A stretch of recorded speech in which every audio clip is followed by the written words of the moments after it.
All right, welcome back. And this unit 16-4 is optional. Basically, it means that you're welcome to do it. You'll get points for it, but it's not going to get filled in with a 0. It's not extra credit, but it does bring more points to your grades, so your quizzes aren't worth as much. So I would still say it's helpful for you to do it if you have the time to do that.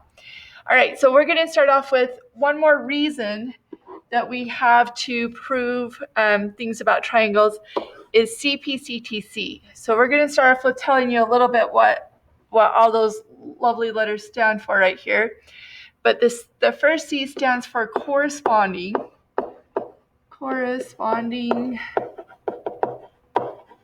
and then the P stands for parts of congruent triangles are congruent.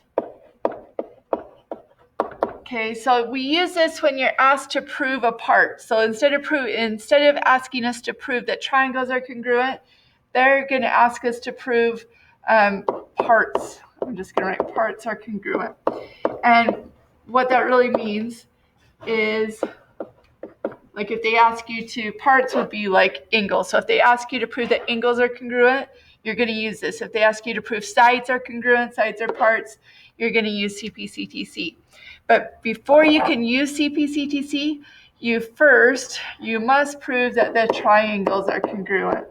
So this goes back, it's just like our last unit, 16-3. First, you got to prove the triangles are congruent. And then you can go ahead and say, well, CPCTC says the corresponding parts are congruent as well. All right, so let's look at this first example, first problem in your homework. There's only 5 of them. So they've told me that AB here is congruent to AD.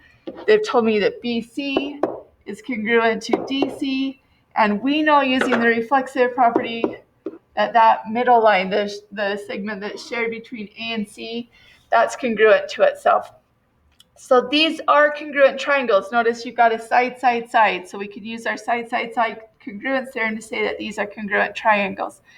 They're wanting us to prove that angle BCA right here, is congruent to angle DCA. All right, so we're going to use this CPCTC up here to prove that. So basically, again, we have to first prove that the triangles are congruent. And then our last statement is to say, well, therefore, all the corresponding parts are congruent since the triangles are congruent. All right, so let's go ahead and start. We're going to start down here with the given. AB is going to be congruent to AD. That was given. We're also going to say that BC is congruent to DC. That's also given. And then our last side that we found, we said that AC is congruent to itself, congruent to AC, because of the reflexive property.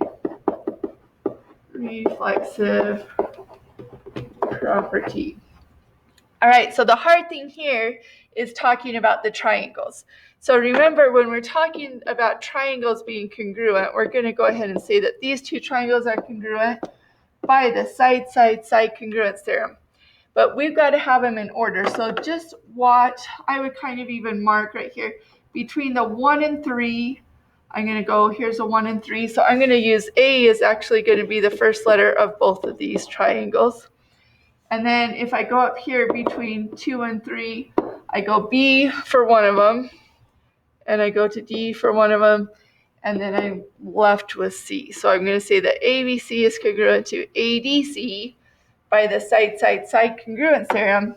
Now, since I know that the triangles are congruent, I can say that the parts are congruent.